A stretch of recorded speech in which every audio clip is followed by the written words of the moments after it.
What's good, YouTube? Welcome back to the channel. Today I am excited to cover Hisuian Samurott VSTAR. So this Pokemon has been rather intriguing for me personally. I couldn't decide on just one way, and it has a lot of strengths going for it, so I figured the best way to tackle the card is to show you 5 ways I've been playing and considering Samurott VSTAR. So what's to like about this card? So it is a 2-prize Dark Pokemon, for those of you who might be out of the loop. Mew VMAX is a very terrifying weak to dark Pokemon. So having the dark advantage on the Pokemon on your Samurott is huge. Being a 2-prize Pokemon means you can hit into those pesky VMAXs and only give up 2 prizes, and you can work your numbers that way. So they have to knock out ideally some combination of 3 or more Pokemon to win the game, rather than just knocking out 2 of your main attackers. It's an efficient attacker. So for 2 Dark Energy, Merciless Blade does 110 damage, but if they already have damage on them, it's doing 220 damage instead. The ability on the Pokemon, Mooncleave Star, lets us put damage on, so we could effectively be doing 260 damage without any additional damage modifiers. Samurott is an efficient attacker who has access to the new Dark Patch, which has been reprinted. Attach a Dark Energy to one of your dark Pokemon on the bench. So that's item acceleration, so we are hitting a lot of good beats there. We also have Raihan from Evolving Skies, which is terrific. So if one of your Pokemon were knocked out last turn, accelerate an energy from your discard pile to one of your Pokemon. Samurott could be in the active, unlike Dark Patch, and then you can search for the other missing combo piece. So Samurott is efficient in its damage and easy to keep going. So like once you get 1 or 2 of them going, you're good. It's rolling, it's great. And it pairs with everything because of how efficient, because of how versatile it is. It's typing, 2-prize, the V-Star power, how easy it is to fulfill the condition for Merciless Blade. We're not restricted to if it's a Pokemon V, or if it's a particular type, or if your opponent's doing something. We put a damage counter on their Pokemon, and this Pokemon is knocking out all non-evolved V Pokemon. It is terrific. So some of the partners, Rapid Strike Urshifu comes to mind. Some tactical thinking here. You've got G-Max Rapid Flow on such a well-designed card. Gale Thrust for 150. You can set something up with G-Max Rapid Flow and come back to it with a Merciless Blade. You can Mooncleave Star something into range with G-Max Rapid Flow and Telescopic Sight and Pessimian, etc. Like, probably the main partner that my brain went to with this deck. Jolteon. Jolteon hates seeing fighting Pokemon. It's not a big fan of Mew. It can win those matchups, but Hisuian Samurott should, in theory, clean up the curve there. So you put Samurott out for the stuff Jolteon doesn't like to see. You put Jolteon out for the stuff Samurott doesn't like to see. You can go 2-prize or 3-prize or 2-prize or Jolteon is exciting. And this one here, you gotta bear with me. I know you're gonna tune out. Eternatus. So Eternapile. It helps bring that card back from the dead. I wasn't on it, initially I was like, so, whatever. But Eternatus VMAX gives you a bench full of dark Pokemon.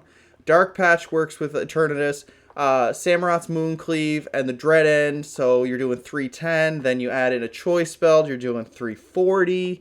Anything on the board that you couldn't deal with is gone. You could even go Mooncleave Star, a couple Zigzagoon Pings, take out a little Pokemon on the bench, and then Dread into something big. You have a 2-prize or a 3-prizer. Whenever something's not a liability, they both have different weaknesses as well. So it is something to consider here. And with that said, let's jump into the first list. So we were speaking of Eternatus. I am looking at this card in a more positive light at the moment. So we're running the 3-3 Eternatus.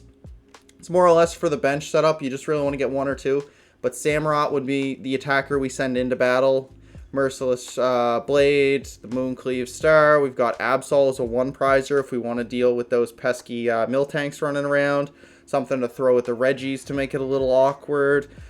We have Sableye here. We're using Mooncleave Star. We have our Zigzagoons. We might as well just throw in a copy of Sableye so we can use some Crazy Claws.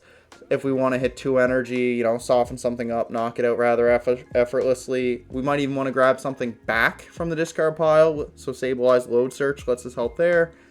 4 copies of Crobat because it's a bench Pokemon. It helps fill the bench.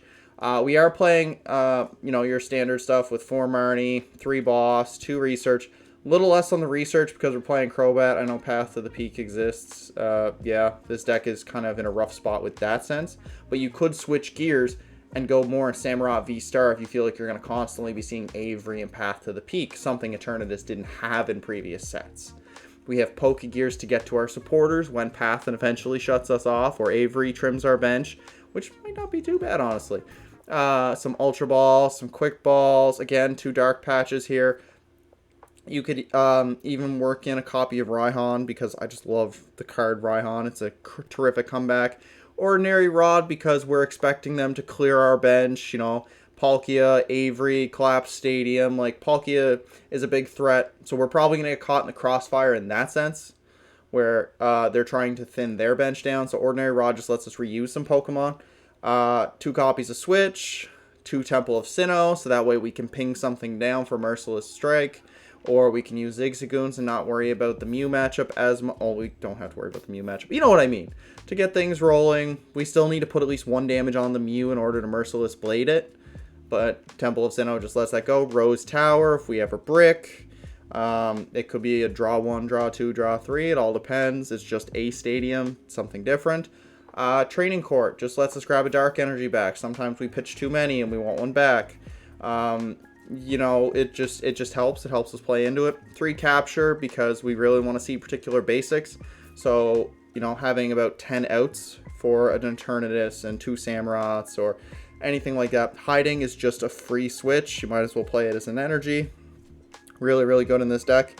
I definitely know there are some doubters of Eternatus, but this is the list I've been enjoying at the moment. A lot of fun. Obviously, the deck has its flaws, but what deck doesn't at the moment? If it's not weakness, it's bench control. But, you know, you get one of those matchups where things go a little better, like the Arceus matchups, or, again, a Palkia not expecting. Because you don't have to play into Subspace Swell. You do have Samurott to avoid that. And you can always just leave it as an Eternatus V and then come in out of nowheres as the big V Max and take your Dread End KO. And just keep going from there. Or you can play into the Sableye Crazy Claws element of the deck too. So you don't have to play into a large bench, although it is nice to have. Next up on the list is we have Samurott Barrel. So pretty much standard stuff, a little higher Samurott, bit of Sableye here, some Barrel to Quick Ball, Ultra Ball, that kind of thing.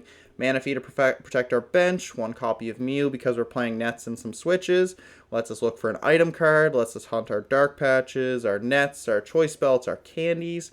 Radiant Greninja to throw a couple things in the discard pile. It's a very good attacker. Zigzagoon, 3 copies, just so we don't have to burn Moonleaf Star if we don't want to. 1 copy of Obstagoon because the Reggie deck and the Miltank deck and the Blissey deck are still pretty prevalent. It's also 3 damage counters. It's also the channel mascot. Any chance I get to throw Obstagoon into a list, I'm going to do it. I'm going to jump through that window every single time. 4 copies of Marnie, 3 copies of Boss's Order so we can switch Pokemon around as we see fit. We might damage something in the active, leave it for next turn, Mooncleave start of the following turn, or Headbutt Tantrum, or Untamed Shout something. 2 copies of Raihan because, like I said, it's a good comeback card. For something versus Miltank, they might get the advantage on us. You know, it happens once in a while, you'd be surprised. We could go Raihan, attach to a Zigzagoon, grab the rare candy, and then evolve into the Obstagoon, and then obstruct, and just kind of win off the wall effect. Like, you'd be surprised at how often that still comes up. Temple of Sinnoh, because again, we need at least one way of pinging a Mew and keeping that matchup in our favor. 7 Dark Energy. It's more of like an experimental count. So you can play around with it more or less as you see fit. 1 Ordinary Rod. When I'm playing Quick Ball, when I'm playing Ultra Ball, if I'm playing Radiant Greninja here and Research, I like to have some recovery because if I have to pitch everything in a bad opening hand, oh, it feels bad. You almost want to scoop and go to game 2. Very fun list. Again, channel mascot. Give it a whirl. Let me know. Tell me how bad it is. Number 3, so Rapid Strike Urshifu Samurott. So here we are trying to blend everything. 2-2 of the Urshifu, 2-2 of the Samurott. So we've got G-Max Rapid Flow for the right situation. We've got Merciless Blade for the right situation. We're holding it all together off the backs of an Inteleon engine, a Crobat, and a Lumineon. So depending on what we need, what the matchup is, we're going there. We threw in the Metacham to give us Yoga Loop. So you can put 2 damage counters on something. If you knock it out, take an additional turn. So Mooncleave Star, Yoga Loop onto, say, your opponent's Keep Calling Sobble, or onto a Zigzagoon with the Headbutt Tantrum already on it.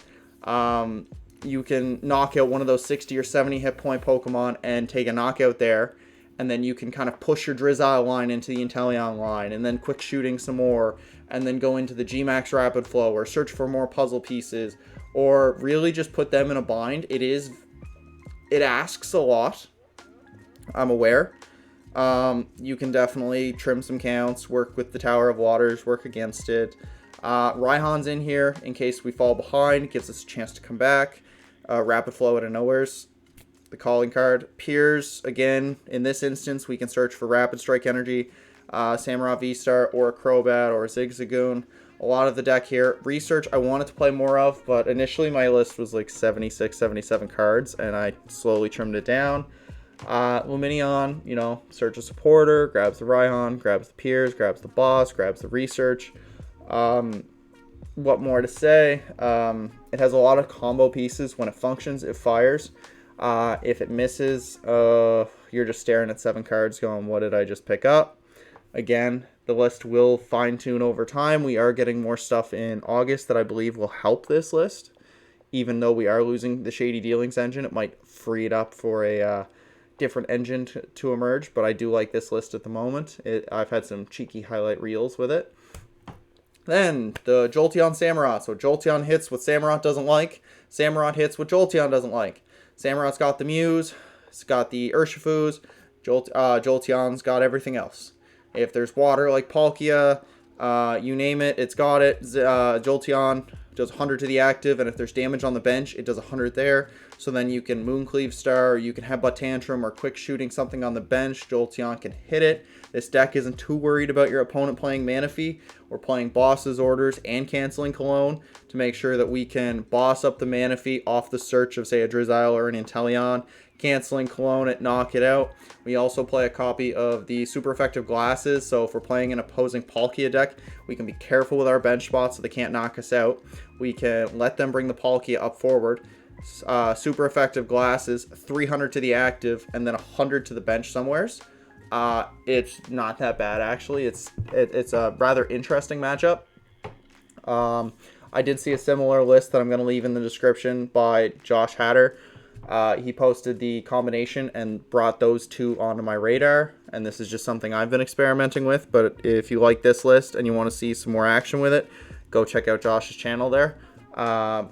But yeah, Temple of Sinnoh for Mew, Training Court again for energy recovery, energy search, elemental badge. Jolteon can get you going in a pinch, and Inteleon's there. You can even put a water energy if you want, because we are playing Raihan. All depends on what you want to see. And the canceling Cologne does get through a Miltank, which many decks don't see coming, and if you get through the Miltank, could be enough to win you the game.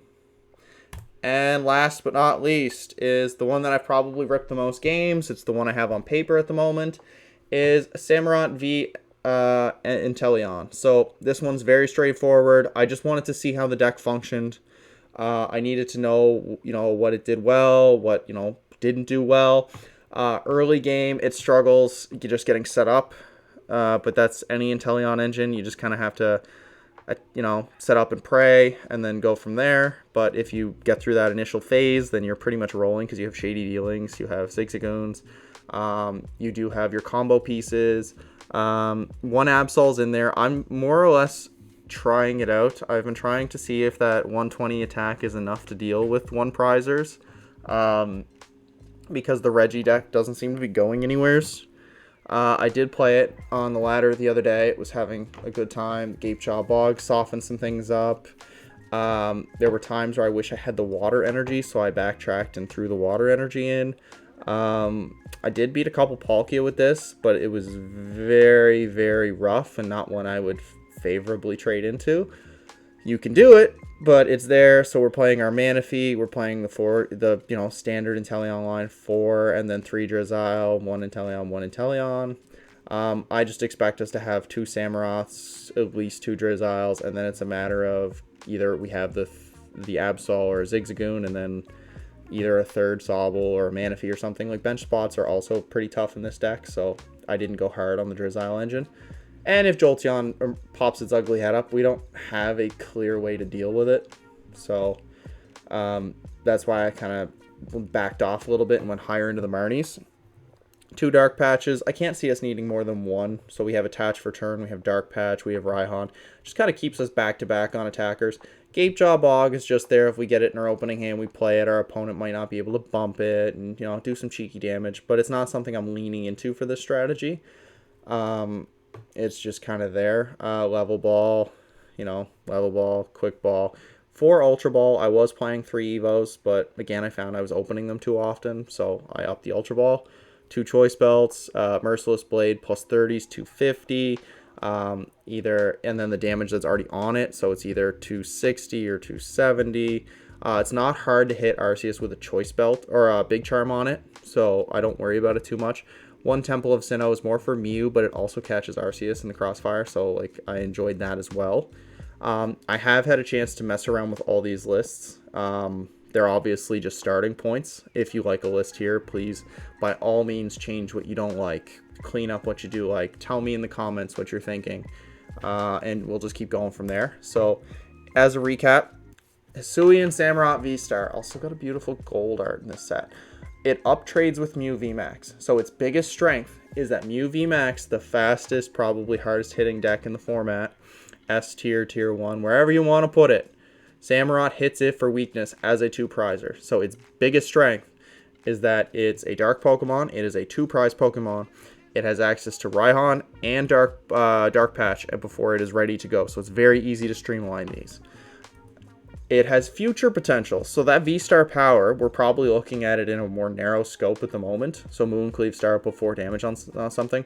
We do have Medicham in the format for roughly the same time period as this card. So that could be a disgusting loop. Double Turbo Energy, we have that as well. We can Raihan attach and kind of take an extra prize out of nowheres. Don't even have to be Dialga V-Star to take extra turns. We don't know what's coming in Scarlet and Violet. We don't know the other half of our August set yet, or what's coming in November. I like to think that with all the Psychic Hate and the Dark Love, that this card will just continue to splash into decks as we move forward. You could play it in decks I might not have covered. I really think that it does pair with just about anything in format with the right tuning. So I definitely think this is like you buy now, you know, you can buy your 3/3 or 2/2. If you're not playing it as a primary deck, you don't have to go with the full 4. But again, a 2/2 line or a 3/3 line, this is a very good Pokemon. Just figured I'd address one of the negatives here. So it's rough getting going. You don't have a lot of action going turn 1, going second. Usually it's you want to go first, you want to attach pass, or attach, set up a couple Pokemon, keep it out of fire, pass. But if you go second, there's not a lot of action for it. So I've been throwing in Absol as a way to put in a little bit of early pressure, take the pressure off Samurott early, make them deal with the Absol, so that way if they opt to ignore the Absol, we can just attach another energy to it. But it is a little rough getting going. If you can find a way to clean that up or guarantee going first every single game, you can address that issue. But again, it's an evolving Pokemon. That's its biggest issue. And last but not least, it is a high skill ceiling and fun card.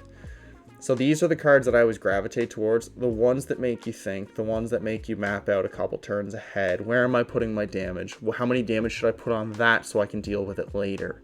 What should I do with this now? Like, I have this in front of me and that on the bench. Like, where do I go? Trying to map out a couple turns ahead, even though you know Marnie's coming, or being very particular with your damage to set up other combos. Like, if I put 4 damage on something and then maybe put a damage counter on it now, I'm either forcing them to pick it up, or I'm setting them up for a yoga loop, or I'm setting them up for an easy knockout mid-turn where I can fish out a prize and skew the trade and get a little further ahead. Like, the more you play with this card, the better the combos get, and the more potential you have for it. You can really have a good time with this card because it rewards good play, rewards good decision making, and just planning ahead.